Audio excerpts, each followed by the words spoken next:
Put him down. Put him down. I'm not looking up. 3, 2,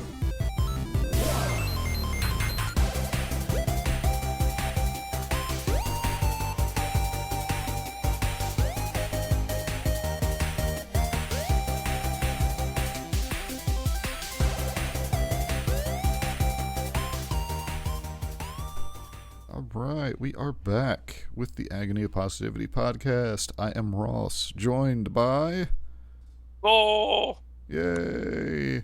All right. My voice is not as crackly as it once was.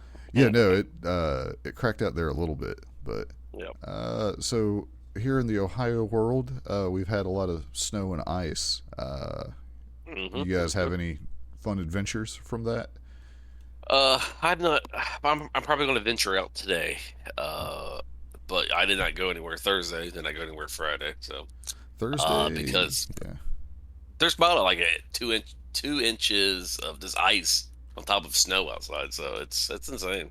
Yeah. Where I'm at, we got a little bit lucky with not as much ice. But I was out Thursday and Friday in it, and main road. It's one of those things like main roads were reasonable. Sure. Side roads, better to not be on them. Like my vehicle has like the all-wheel drive and snow settings or whatever. Sure. So if there's snow, not so bad. Just ice, it's not really helping you much. Sure. So like we were safe from that. I got off work for a couple days, which was nice. Especially with having a couple things to do in the morning, I didn't have to, not sleep. So, speaking of sleep, apparently I'm still tired. Today. Yeah, trying to think, but yeah, due to that, like, haven't done much except like play a couple video games here and there and some TV stuff. So, now being from Ohio, was you excited about the Bengals capturing the AFC Championship? Yeah, I guess. So we've talked about this like dozens of times over the years, but I'm more a Giants fan when it comes to football, as a result of Cincinnati failing against the 49ers. So there's like a whole like timeline of events that happened that made me a Giants fan. And then the 90s happened for the Bengals. And any chance of me being like a split between the two or, something like that, I just stayed with the Giants. I think I was rooting more for the 49ers to beat the Rams because I was like, oh, come on, make it a repeat. And no, the 49ers failed. Although, to be fair, the Bengals' record against the 49ers is about like the Patriots against the Giants. So it might have been wishing for disaster for Cincinnati. Maybe, but I just think it would have been neat just to have. Yeah, it would have been more history, I think. Well, and don't get me wrong, like I'm, like out of the situation, I'm rooting for the Bengals, but I'm not going to pretend to be this like I'm not. So there's the weirdo. Well, to me, the weirdo in the Walmart, because of course it was a Walmart when I went last week before the playoff game. That was just screaming "Hooday" at anybody in a Bengals outfit. Even if it was 3 people in the family, he would do it to all of them. And then they would respond back like Pokemon. And it'd be like 3 feet away from each other screaming to where the rest of the store. And then you'd hear like "Hooday's" in the background. It was just like, this is why I pay $5 more for most things to go to Target. Sure. But yeah,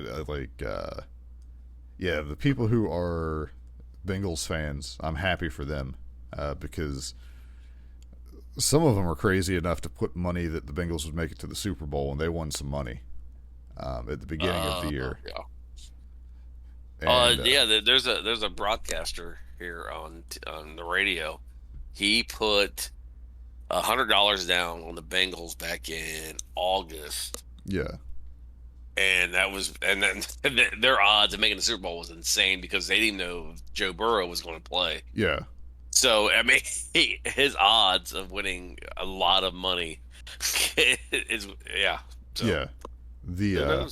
Well, it seems like you would do too. Like one making it and make one bet for winning it at that point. Sure. So I don't know. Yeah, I don't know how good the Rams are compared to the Bengals. But I'd like to see the Bengals win. I'm going to say from what I'm not seeing a lot of Bengals games. Right. I've not watched a lot of football, so I don't know. But from what I've seen of my 3 football game watching, is the Bengals offensive line is terrible. Yeah. And Joe Burrow carries that team. Yes. So that's definitely what I gathered after the AFC game, championship game. Him and Higgins had the desire to win. Yes. And the other team just, I guess, wanted to be done with the season because they were tired. And then eventually they're like, oh, these guys aren't going to let us win. I guess we better start playing. So the second half, they started. It's funny because I watched the Chiefs and the Bills game. Mm-hmm. And my God, the Bills were a nasty team. And I'm thinking, I was telling the Bengals fans, I was like, you do not want the Bengals to play the Bills because they are nasty. And it turns out, Kansas City won. But yeah, I don't know. Yeah, I was shocked that they pulled. Like, I'm not even going to pretend like I had any faith that the Bengals were going to win. I was like, Kansas City in Kansas City. Yeah. I basically, like, the first half of the game is what I thought the whole game was going to be. And it was going to be one of those, like, 47-16 or 17 because of just super weird stuff happening points-wise. Well, it's funny because I was texting people, and I was telling my wife, and everybody was telling me the same thing. They're like, "Shut up, don't jinx it." And I was like, "It looks like the Bengals are going to go to the Super Bowl." They're like, "Shut up, you're going to jinx it." Yeah, the one thing for anyone, I assume that if you're into football even a little bit, you're watching that game because that's all that was on. When Mahomes just ran backwards forever towards the very end. Obviously, they still made the kick, but it seemed like that was just like a weird play that I don't think I saw him make a lot of those. Yeah. Like it was a very, like, he's good enough to have avoided them and thrown it away or just not make that error. I don't understand what happened there, but didn't really. I mean, it knocked down, like, even getting the ball in the air as a chance to score, but I don't know. I mean, kickers, it seems like kickers are way better than they used to be. I'll agree with that, yeah. So, I mean, granted, you probably have people training from a young age to be a place kicker now because it's a lot of money for kicking a ball. That if you miss once, you can get fired, depending on what kick you miss. Yes, and you're in a job that probably could last you until you're like 50.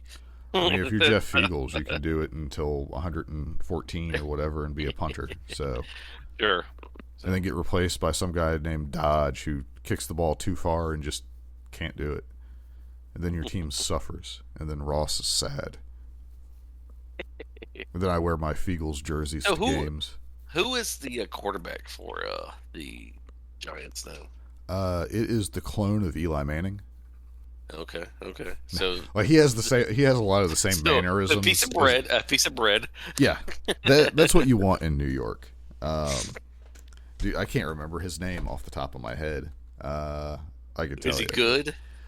He's all right. I mean, the Giants are my feeling on the Giants is they are a mess right now. Gotcha.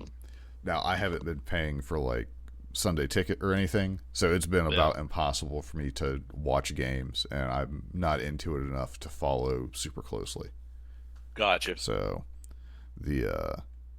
eventually I'll get around to following closely again, but no time. I don't foresee it this year or next. So, gotcha.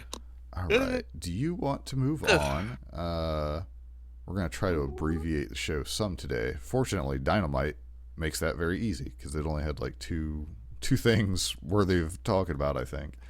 Sure. You want to get into that? Or you want to do a couple video game things? We can do video games because I don't really have a lot to talk about. Yeah, I don't have a ton either, but I got a little bit of something here, so let's go. Get over here!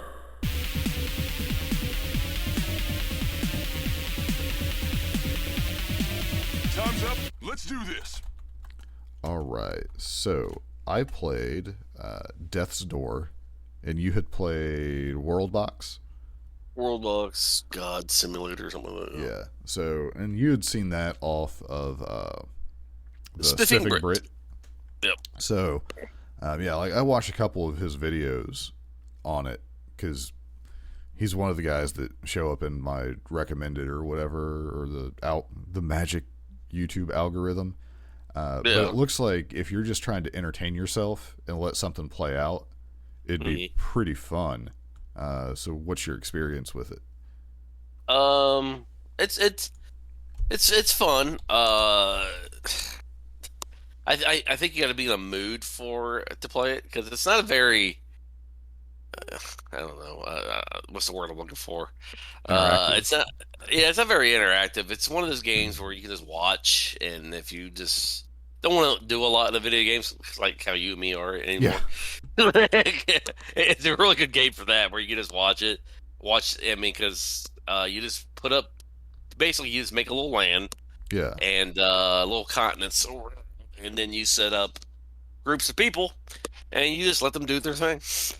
And you can mess with them. You can put tornadoes and asteroids and super stuff giant like that. mega crab with lasers. Yeah, so you can mess with them, or you can just watch them and try to help them. Or hurt. Or hurt. But I was trying to. So I had dwarfs, ogres, elves, and humans. Okay. And they're all on separate continents. And then you see which one is going to advance through the years to develop boat technology. So basically, where you can start raiding and stuff like that. And the dwarves, man, I mean, there's an option where it says spiritual enlightenment, where you can increase their brain power, so to make them smarter. So because the dwarves, the only thing they cared about was mining, which is, I guess is what the classic. It's rather is. stereotypical, but yeah. Yeah. So I was enlightening them, because all the other races were way more advanced, and they didn't care. They just mined more, and they got destroyed by the elves every time. But yeah. Now, did you try to set it up as the Eastern Kingdoms and Kalimdor? Yeah, I was trying Warcraft? to set it up a little bit like that. Yeah, that's immediately what I would think to do. Yep. And the dwarves are just not good. The humans are the most violent ones. They were just trying to conquer everybody. So I feel like that's a social commentary, but it's not wrong.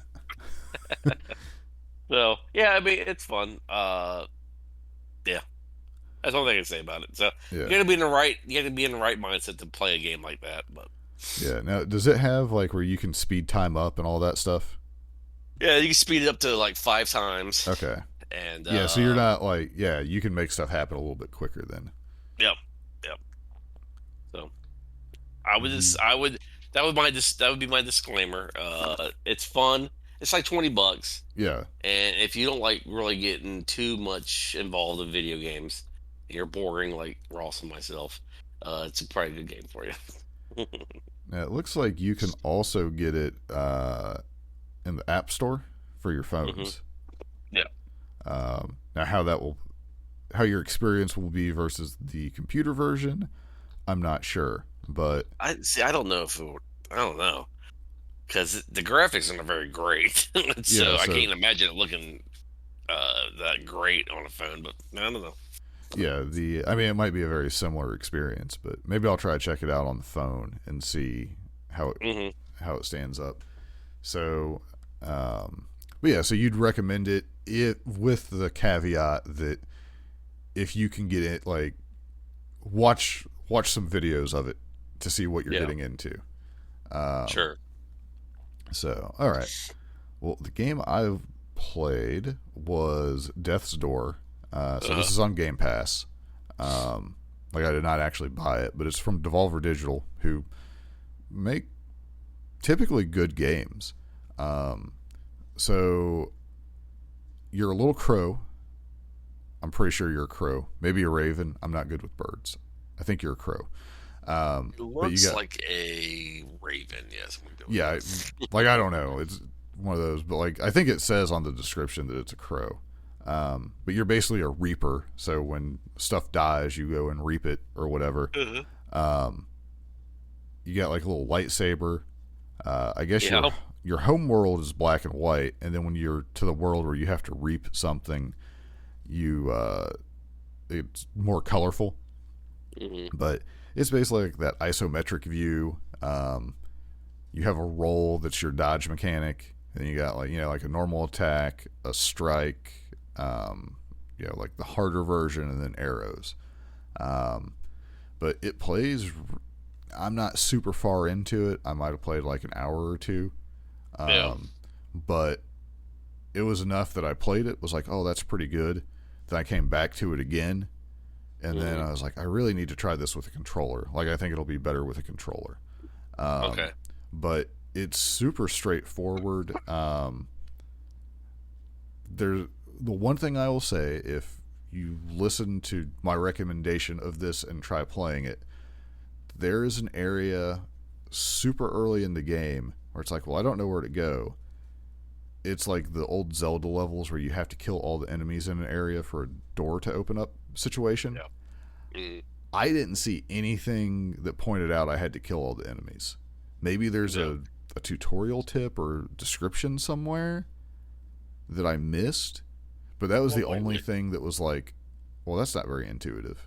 Well, why wouldn't you want to kill all the enemies? That's how the game looks at it. There's stuff that's, so in that particular area, there's a bunch of stuff that's walking around that wasn't aggroing you when you get, like, you can walk right by it and it doesn't try to do anything to you. And these things were like on the other side of the screen when you get to the area where the gate's up or whatever. Yeah. And they don't make any effort to come towards you. So I was like, well, maybe maybe this is an area where you don't have to kill stuff. And then I was like, well, I'm going to try killing these things. And then it opened it up. But it didn't slow me down for like hours or where I had to look anything up. But I was like, seems like these should be either closer to the door where you're going to have to be aggroed by them. But yeah, I don't know. Like, that was the only thing I thought was weird. But once you see it, what's going on. Gotcha. But yeah, so like as you kill stuff, and you can find stuff in the levels that'll give you like your health back, or there's like kind of like the upgrade system in your home world, where once you get so many points, you can get stronger, faster, better aim with your arrows, or more power that way. So it seems like, I feel like this is going to be one of those games that people speed run on Games Done Quick. Gotcha. Like, it seems like it definitely has that potential. You could also probably just keep going back to different areas and grind out the soul points thing to power up, but I can't imagine anyone would want to do that. Like, it would take forever. It'd be like killing boars in South Park thing on the Warcraft episode. But yeah, it was there was a podcast I listened to and they were talking about it. So I looked at it and I was like, it does look really cool. I'll give this a try. I plan to play it more with a controller and see how that works. My complaint with the mouse is whichever direction the cursor is pointing is where your melee attack goes. Yeah. So try it, like, I don't know, sometimes maybe it's my old man eyes. I lose sight of where the cursor's at, and my dude's attacking the wrong way. Because you're moving it pretty quickly in some instances. So the controller, I feel like, will do better for me that way. Oh man, eyes. Pretty much. And there's no diagonal button on the keyboard. You got to push two buttons at once. Like, it's WASD to move. So you would recommend playing it? Oh, absolutely. Like, because how much is it? I think. Oh, that's right. You said it's free. Yeah, it's on Game Pass. So if you have like the Xbox Game Pass, you can just download it and play. I think I saw it on Steam for like $15. Okay, well, that ain't too bad. I can't vouch that it's worth $15, but I think it is. I don't know how long it is. But Gotcha. The bit that I've played, if I could get say it's a 3-hour playthrough, just playing it casually. Yeah. I would say that'd be worth like the $15, but like it looks like it's not like it's very stylized graphically, but it's really good, I think.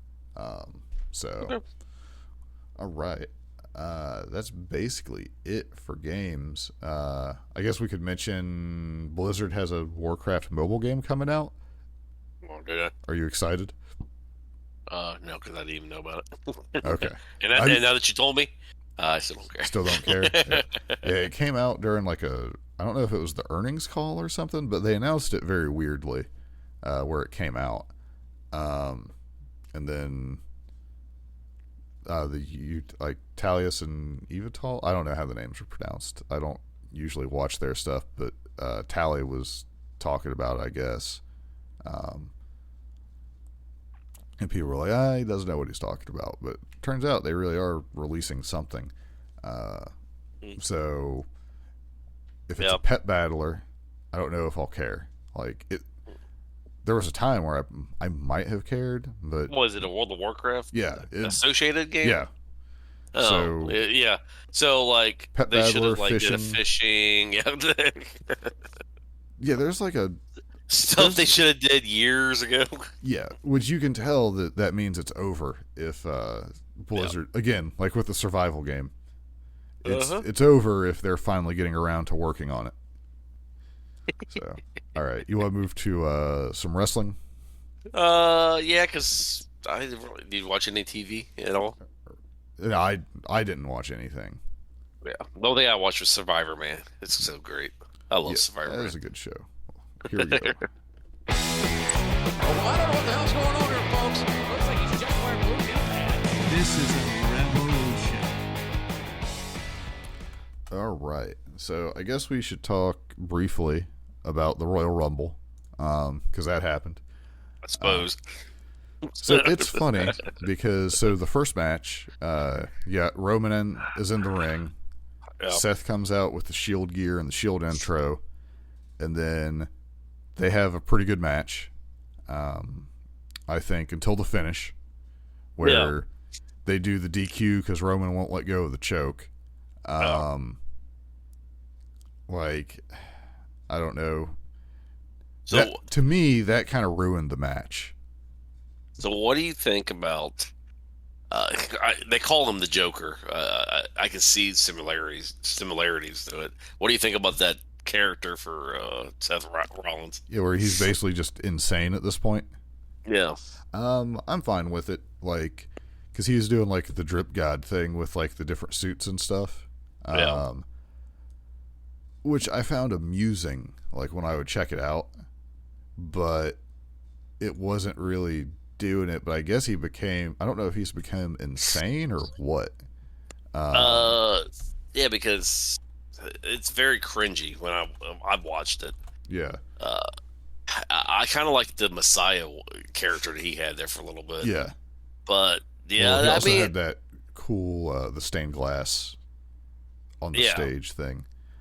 So I mean, I don't know. It's different. I guess to fight Roman, you would have to be, kind of insane. I guess so. Right. It's just a different type of character. Yeah, like what they did, where he's like just completely messing with Roman. Like if they really play it up, where he messes with people, if he has a history with them, I think that could be pretty interesting. Because like him coming out and doing like the full Shield entrance, him holding the fist out constantly, and all that stuff, like just to irritate Roman, I thought was good. Yeah. The thing is, like, he just beat the champ by DQ, and apparently he doesn't get like a rematch from that. So they just moved on from it, huh? I'm pretty sure. Like, okay. I don't know for sure, but because they got like the elimination. Like, I mean, I'm assuming he gets to be in the elimination chamber. Let's see if I can find out. I know Oldberg is back. I saw him last night. Yeah, I mean, you're a WCW guy. You should be like, yeah, Goldberg's back to defeat the WWE, right? That's how it works. I mean, if it's that Goldberg from the '90s, sure, I guess. What about slightly older Goldberg that gives himself a concussion on the way to the ring? The Goldberg that only has 2 move sets. I mean, granted, the '90s version of Goldberg didn't have a lot of move sets, but he had more than 2. He had 4. Spear, jackhammer. He did the press slam to power slam combo. Yeah. He did the spinning brain kick. Yes. At least a couple times. I think he did like a Beal toss to people. And then punches. But yeah. Yeah. Yeah, so I'm guessing from the looks of this, I'm trying to find out if I honestly don't know. I assume though, since Goldberg and Reigns are involved, that's not going to be Seth doing anything. Yeah. So, whatever. The pretty much how I'm like, yeah, because then you go from that match. And I think we were like texting back and forth. I was like, oh, that was a pretty good opening to it. Like, I thought that was good minus the finish. And then the Women's Rumble started. I was having, like, because my brother watched it with me. yeah. So, like, he doesn't watch wrestling hard. Like, he'll catch it when I'm, like, watching something and he walks by. But, like, he's not into it in the same way, obviously. But he was entertained by it. And then for me, like I sent to you, I was like, the Rumble might be the perfect match as far as just crazy things going on. Like, there's so much you could do with it. Turns out you can also do the absolutely most predictable things in the world and kind of make it unexciting. Because for me, as soon as Ronda came out, it was over. Yeah, it's very, I don't know, women's and the men's it was just boring to me. Yeah. Me. Like, I thought the women's was much better. But maybe see, I didn't know any of the women other than Sasha. I mean, a lot of them didn't matter. Charlotte. Like, even when they were like, just to be honest, like when they were around, they weren't the biggest deals. Like, Summer Rae wasn't the biggest deal. Alicia Fox, who's like insanely athletic, just like I'm surprised she never showed up in AEW. She's athletic. I don't know that she's good. Well, but the way they always had her, were good. Well, that's a fair statement as well. I mean, I could go with the men too. But yeah, like, I thought the women's was better overall as far as like the Rumble. Sure. Now, had I known for certain that Ronda Rousey was in the Rumble, I probably would have not been as into it, because it would have been like, oh yeah, she's 100% going to win like the whole time. Versus she came out towards the end and it was like, oh yeah, she's going to win this thing. So that happened. Now, a lot of people way more critical than I felt about the Women's Rumble. Like, Mickie James was in there and it at least lasted for a while, and it was Lita who eliminated her. So I'm really shocked that she didn't enter into the ring and just get knocked back out. So I was completely expecting that. I saw her coming out, and I think I was explaining to my brother that she works for another company now. So and she's wearing their belt, so it's actually a surprise to some extent. And I turned around back to the TV, and I think like she got knocked off the apron or something. Yeah. Before she even got in the ring. I just saw her flying through the air and hit the ground. Yeah. And my first thought was, oh my God, did they actually do that? And then I think I heard him say, like, oh, she wasn't eliminated because she wasn't in the ring yet. And I was just like, whew. But like, for a moment, due to me turning around and then looking back, all I saw was her flying, and I honestly thought they did that. Yeah. And she agreed to it. Like, that'd be the other crazy part, is that they thought that was like a way to do it. But no, she got like a pretty decent run in there. So yeah, surprisingly. Yeah, and I was like, I mean, they have to, because no one would want to send a champion to them again. Like, if they just totally screw it up. Well, Impact will, because they need anything. So I guess but then there's like some other matches, but like, so you have Bobby Lashley and Lesnar fight, Yeah, that But then you have a great. run-in to finish the match. So I wasn't Yeah. happy with that. But then at that moment, you're basically like, well, Brock's going to end up in the Royal Rumble. Like, that was my thought. Yeah, I wasn't thinking that at all. Yeah, I was suspicious that they would do that, but I was hoping they wouldn't. Now, here's what's amazing about this. So, 29 people as of, an hour before the men's Rumble. Like, no one else wanted to be in the Rumble. Everyone had drawn, 29 people had drawn their numbers. Yeah. One ball with a number in it was left. Yeah. And Brock Lesnar was so mad that he said, "Give me that number."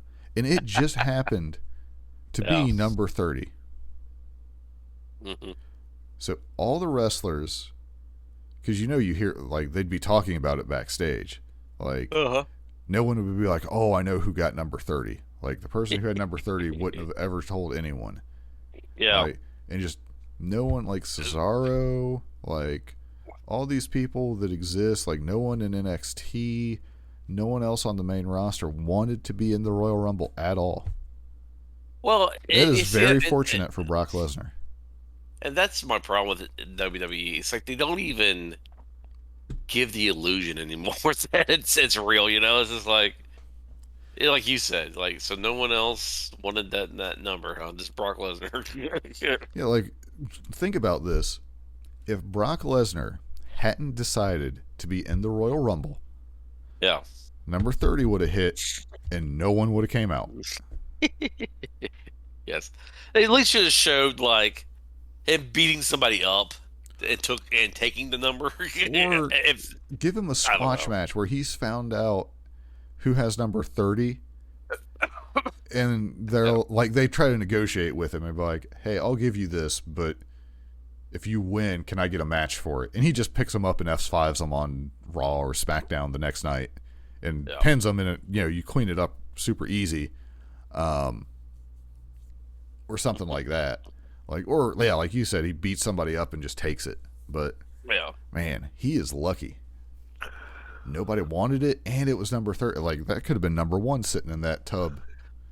There was no surprises. Shane McMahon was not a surprise. So yeah, I don't know. I mean, the end result of supposedly Shane McMahon being fired, basically, that's pretty surprising. Sure. That was a hilarious news cycle. They actually should have put that in there. If you lose the Rumble, you're fired, and just made it to the story. Well, it was weird because they're like, basically it came out like, "Oh, Shane McMahon's hard to work with."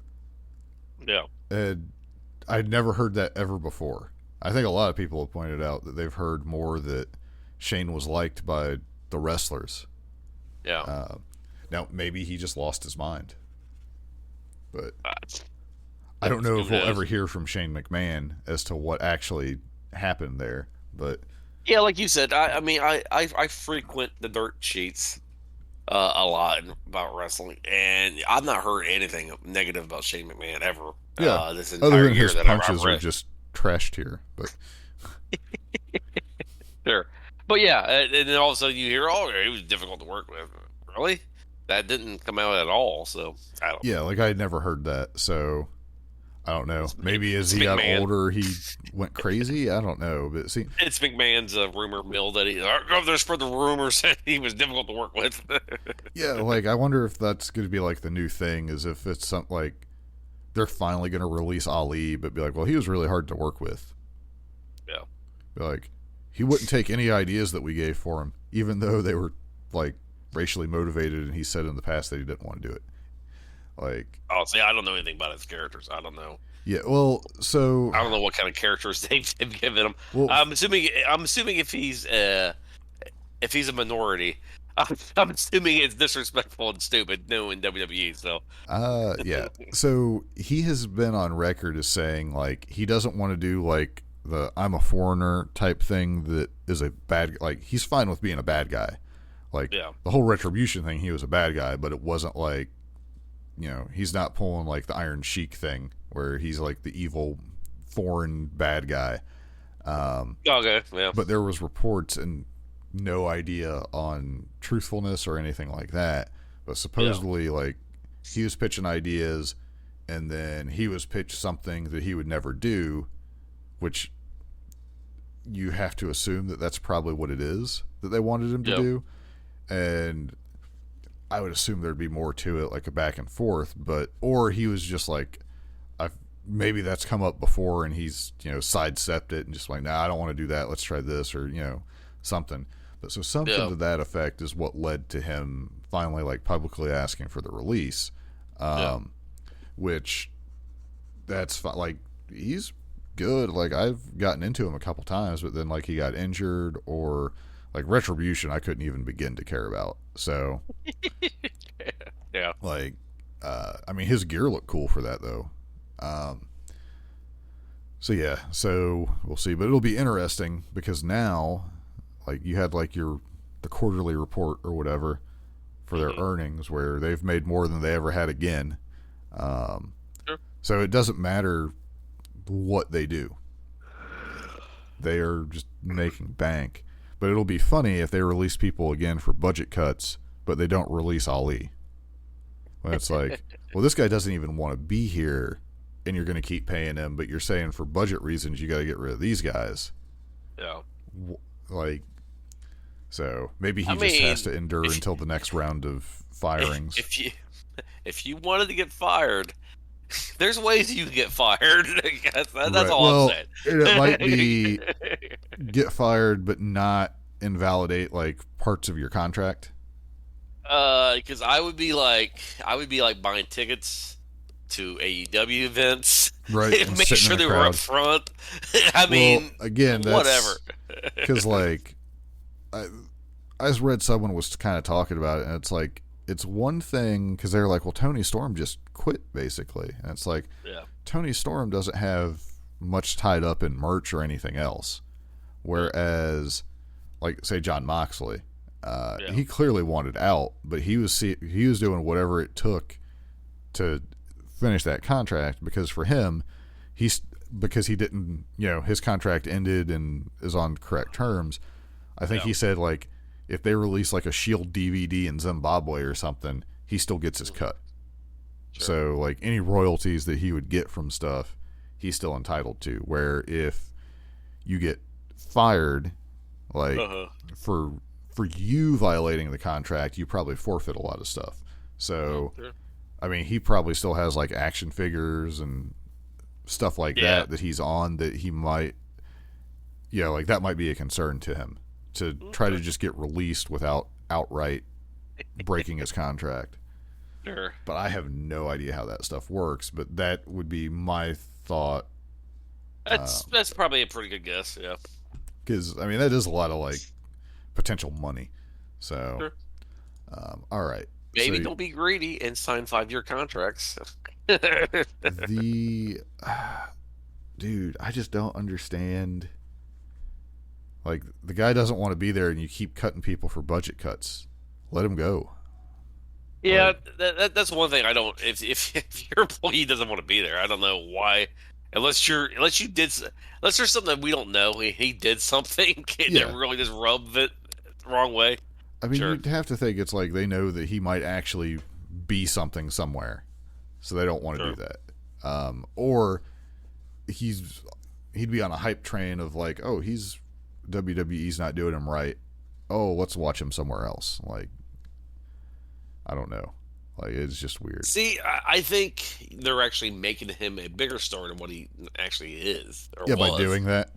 Yeah, because now you're like, oh, what? This guy. Now he's got some spotlight on him, so. Exactly, so. Yeah, like you said, just cut the guy. If you don't want him, just get rid of him. I mean.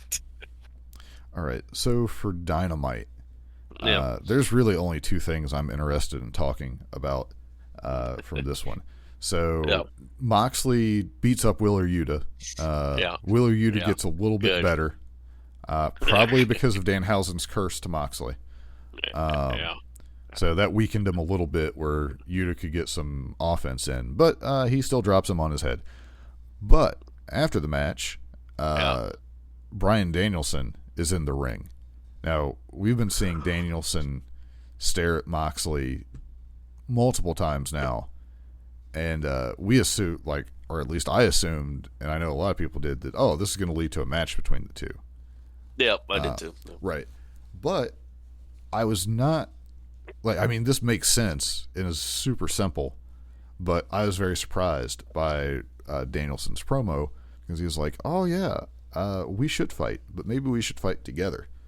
Yeah. And then basically, like, they kind of run down, like, all the current champions, or not they, but Danielson does, and Moxley's just listening, talking about taking people like Wheeler Yuta or Daniel Garcia or Lee Moriarty, and basically making like a faction. The last two, I agree with. The first one, no. Is Wheeler Yuta too damaged by being around the best friends? Yes. He has the stink of best friends on him. The residual residue of their filthy hugs. Anyway. Yeah. But so, and like the crowd at first when it was like, oh, we should fight, and they cheered, but then it was like, we should fight together. There's that moment of the crowd being kind of confused, and they're like, well, that'd be good too. And they cheered for it. Because he even says, even if they don't like me, they like what I'm talking about, right? Like, I mean, I don't know if he planned that or if he could just tell that it's like, oh, he's the bad guy, but man, he's making some good points. Yeah. So I don't know what's gonna like come from that. I mean, we could just still end up with them having a match, but those two as a team, I think would be. It's a way to get Moxley to being a heel without being like, you know what I mean? Well, here's what I'm afraid of. Here's what I want. I want that to happen. I want them to form a team, form a group, faction, whatever, and you basically be the new Inner Circle, new Elite, whatever. Be the bad guys. And I think that'd be pretty cool. What I'm afraid is going to happen is Moxley's going to be Moxley, and like just start fighting Danielson, which I mean, it'd be all right. Yeah, but it won't be as fun, I don't think. What I personally would like to see is Moxley agrees to it. Like, they still have a match, because I think that'd be good, but maybe Moxley agrees to it after the match. Because he was like, well, I still wanted to fight you, but I liked what you were saying. Like, something like that. Sure. And then he's like, we need a third guy because I like threes. Like, okay, yeah. Or like Danielson suggested, like, well, we need a third guy. Like, that's your thing, right? Like, you know, just Shield, some kind of Shield reference there would be funny. And then I would want Punk to be the third guy, personally. Yeah, but I think like as the main people, and then they have like Garcia or Lee Moriarty with them or somebody. Sure. But I'm okay with just the two of them. Now, if they wanted to have those two do like the 2-man power trip thing, where they get all the belts at some point, that's fine too. You see, so I wasn't watching WWE when that happened. It's just weird knowing that Stone Cold and Triple H was a tag team. It just that had all the belts. Like, they had the World, the Intercontinental, and the tag teams at the same time. It was amazing. That sounds terrible.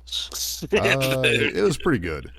Like, was it? No. Well, that was right when Triple H tore his quad.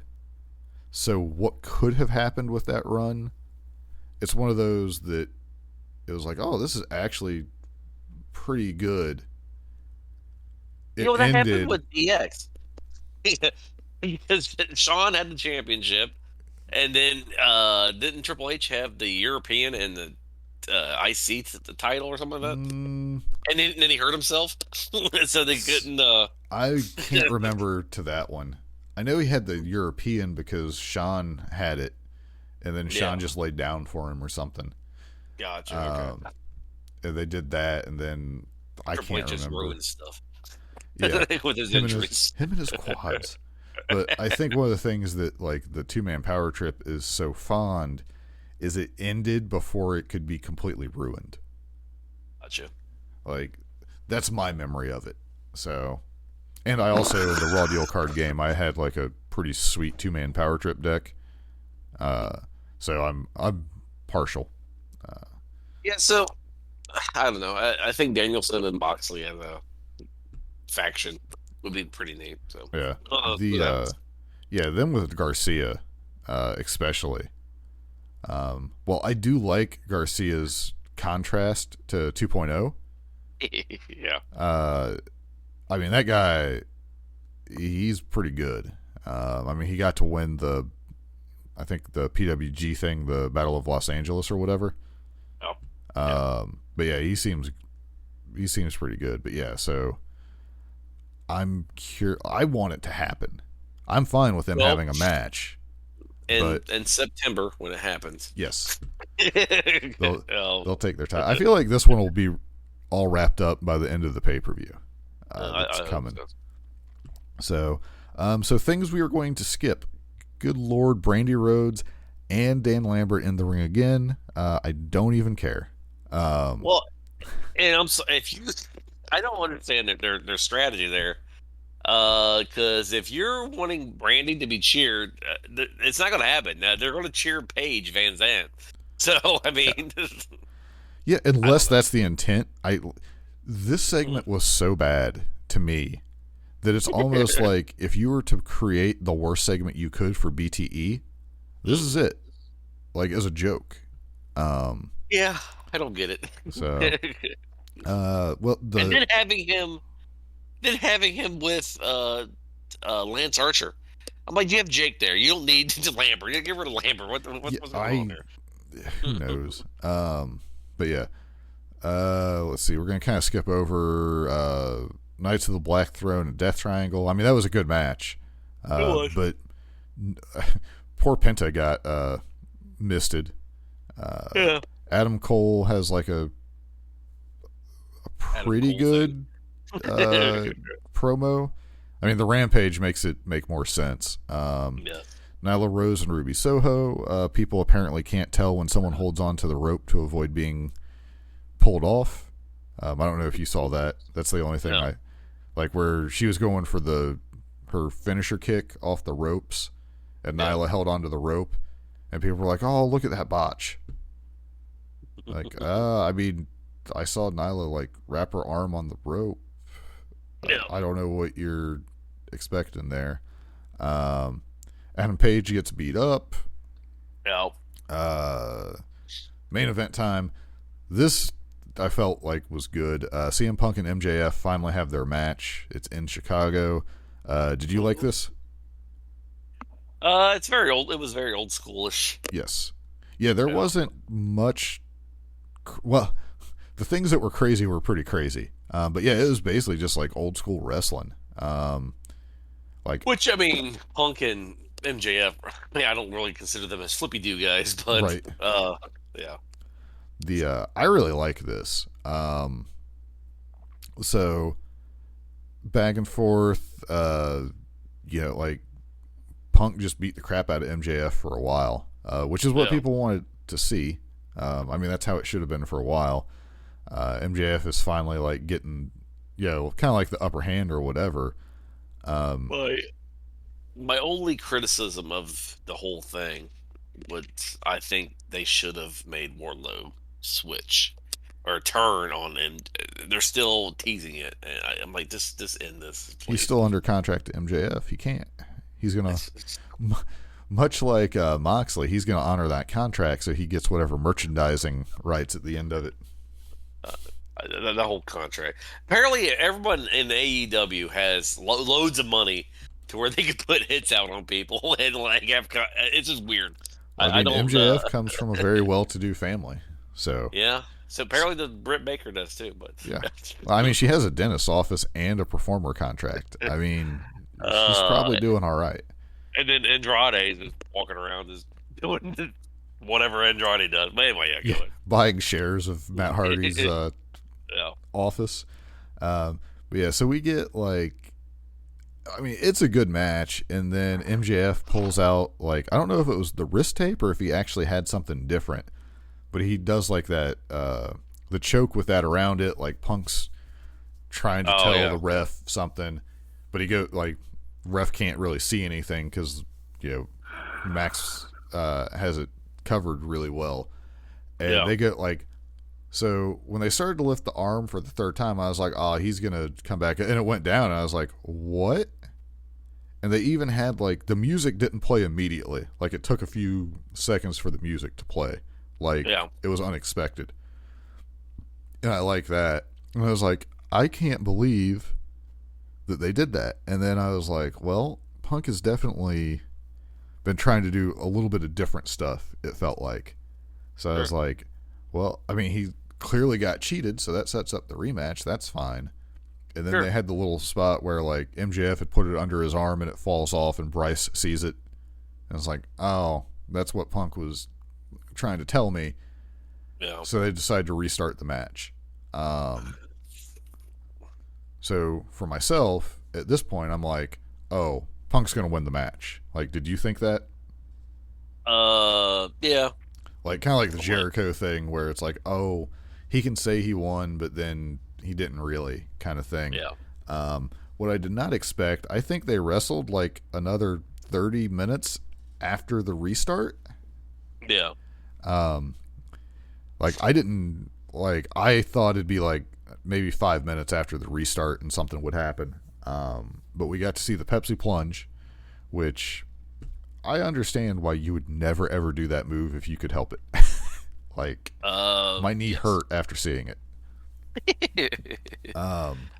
So I've never seen the Pepsi plunge, and everyone freaking out by it. I'm like, yeah, I mean, yeah. Like you said, that's a move that I wouldn't do. Yeah, I mean, again, when you're a young person, you're not too worried about your knees, I would think, but Yeah. I wouldn't want to be doing that like, if you're like, once a month, we need you to jump 5 feet and land on your knees. Yeah. Maybe I can try to figure a different way to do that. Yeah. But yeah, like, MJF worked like the arm and the leg the whole match, which he was consistent with, and Punk actually sold it pretty good, is the other thing. It was weird because, like, this match got to the point where they were both so beat up. It was like, I don't know how someone's going to win. Like, I don't know if that makes any sense. Like, they were both just, like, obliterated by the end. Yeah. But we got where Wardlow came out, and you see it on the replay where he drops the ring down to MJF. See, I didn't see that. I didn't see it until the replay. Okay. Like, the way they shot that, like, because they were definitely playing into, is Wardlow going to do anything? And I assume that was a choice to do it that way, to where you don't actually see it. Like, I did see him, like, MJF roll over, and it looked like he was putting the ring on, but I wasn't sure. It's like, I didn't see him, like, get into the tights to get it. I definitely didn't see the way Wardlow dropped the ring to him. So when they showed it on the replay and commentary, I was like, oh my God, he did. And they're like, basically, like, Wardlow just played CM Punk is pretty much how it was done, even though Wardlow clearly wasn't exactly happy about it, but he did his part correctly. But yeah, so he hit him with the what's it called, the ring, and knocked him out and got the pin. Like, I thought Punk might have kicked out, but I didn't know how. Like, it wouldn't make sense to be able to kick out after all that. But yeah, so MJF goes over Punk 2 times in one night, technically, if you want to look at it that way. Were you pleased that that's a pretty big win for MJF? Yes, because I want him to move on from this feud. Yeah. It just, I mean, yeah, it's cool. I mean, but I want MJF or Punk to go after titles. I don't care about their the machismo. Right. I just don't well, care. And I'm pretty sure, like, this definitely sets MJF up on the route to the, like, I'm still pretty sure he's the one who's going to take it off Hangman. Which is fine. Yeah. Go beat the Cowboy. Yeah. But yeah, I thought that was, like, it was a really good match. Like you said, it was very old school. Like, watching it, like, it, other than, like, 1 or 2 things here or there, it was like, this is a really old school match, but everybody's into it. I was into it. The one thing I want to know is, CM Punk really as tired as he looks at times, or is he just playing that up? I think he's playing it up. Yeah, like I think so too, but I do kind of want to know. Like he's convinced me. I mean, like Sting, he looked like he was blown up Yeah. when he was fighting Acclaim, but that's understandable. He's older. Yeah, he's so. 62. He's probably not doing the same training that Punk is. Yeah. No, I just think it's just acting. I think it's the role that he's just showing like a battered old wrestler, and that's Yeah. But yeah, I thought it was good. I don't know, like giving MJF the ability to say he beat Punk twice in one night in Chicago is pretty strong for his shtick. But yeah, I would assume that catapults him up the rankings, and then we'll see him get a few other wins, and sometime soon he'll go after the world title. I just want to touch on Rampage for a second here. There's the Adam Cole evil. It's an enhancement match is really what happened here. But Cole has like a promo afterwards where he's pretty fired up. I thought it was a good promo, but basically he's coming for the world title. Sure. So I think a lot of us thought that he'd probably be the pay-per-view match for Hangman. I feel like that's the most likely scenario. Oh, you think he's going to fight Hangman? At the pay-per-view, yes. Well, because he'll be number one contender if Archer loses. Okay. And then you can do whatever you want with the Elite and try to wrap that story up. Now, if that happens, I'm pretty sure Hangman still wins, but the clock's ticking at that point. Like, yeah, it all depends where Kenny's at, I think. Because Yeah. I think if Kenny is coming back soon, you'd want Adam Cole having the belt. Then you got the whole feud. But, yeah, I don't know. Yeah. I mean, I could see where they could give it to Cole, but I think Page will still win. But I don't think he's holding it past the next pay-per-view. Yeah. If that he'll win at this one, but I don't think he's making it past the next one with it. And hopefully, in the meantime, he goes on a tear of defending it as much as he can, like just to where he's beating the top contenders, and he's like having to fight like Matt Hardy is technically a contender because he hasn't been beaten yet by him, like one of those things, like where he defends it like 3 weeks out of the month. Anybody. So let me read this tweet from Tony Khan. Okay. And does it sound like Time Warner is like making Tony say this? He's like, the big announcement for Wednesday Dynamite that we referred on Rampage, a free agent debut, and the person walking through the forbidden door are the same person. So who do you think this person is? Because apparently it has to be somebody working for another company. Well, but if they're the same person that's a free agent, so that doesn't make sense. They need to redefine the forbidden door then, because my understanding was you were under contract somewhere, but if you're a free agent, you're not working for another company. Exactly. So it doesn't make sense to me. Yeah, I'm confused by that, but I mean Keith Lee's a possibility. Sure. I mean, I'd like to see like Okada, which I'm not alone in that, or Tanahashi, or Zack Sabre Jr. would be fine. Short of that, I don't know if there's really anyone that's like a huge deal. And it could be they're hyping it up because maybe it's not the biggest deal that people want, but they still want some hype behind it for people to understand like, oh, this is technically a big deal. Yeah. Yeah, I don't know who it would be. And this one guy's like, the free agent will be Cody re-signing his contract. Oh, that would be hilarious. That about making a lot would of be people really mad. funny. Oh, man. Making a lot of people mad. That'd be great. And then him still be like, well, I'm not a bad guy. Like, are you kidding? Like, him and Brandy show up. Like, we've both been without a contract. Are you... Go away. Oh, man, that would make people so mad. That would be hilarious. Yes. Like, I don't want to see that on my TV, but if they do it, fine. Yeah. All right. Yeah, so, I think Keith Lee might be the logical. Yeah. I don't know.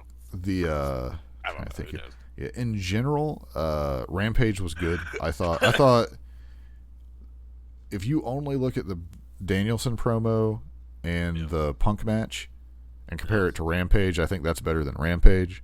But Dynamite as a whole this week, I thought Rampage might actually be the better show. I'll agree with that. Not necessarily like story-wise, but just like action and stuff going on. Like you were entertained by Layla Hirsch when she kicked the chair into Statlander's face. Oh, yeah. I like that Tony Schiavone didn't say "look out," he just cowered away. Like, thanks for the heads up, Schiavone. Yeah. We saw Mercedes Martinez actually hit Thunder Rosa in the face with a pipe. It looked like. Mm-hmm. Britt Baker has lots of money where she can just afford to have Hitman. Ricky Starks countered the lethal injection in the craziest way I would have ever thought of. Like the finish to that into the Rochambeau. I don't understand why you didn't let what's-his-face, Jay Lethal, win. I don't know. Because that belt is for Hook. That belt's going to Hook. Yeah, sure, I guess. And Taz and Hook are going to go on a Hulkamania 84 level run with that belt is what's going to happen. Yes. So, all right. Well, we're going to try to wrap it up here, but we just wanted to touch on some of that stuff. So, you got anything else? No, I don't think so. All right. So we will end it there so we can go play in the ice and probably fall and be hurt. Build an Iceman. Doesn't have to be an Iceman. Unless it's the Iceman Dean Malenko. Yes. Just one big eye made out of ice. So, all right, everybody. We will return, I imagine, next week. And we will see how the world is going and what Goldberg has done. Yes. Shane McMahon is actually coming through the forbidden door. Man, do I not it'd be want that. It'd be funny if Shane McMahon does not have a non-compete clause at all. You know what I'd be doing if I was in WWE? Is I'd be trying to get a hold of the Here Comes the Money theme. Be like, can I get Shane's theme? Yes. Because he's not going to be using it anymore. Because it's pretty good. So, all right. Outro. Here we go.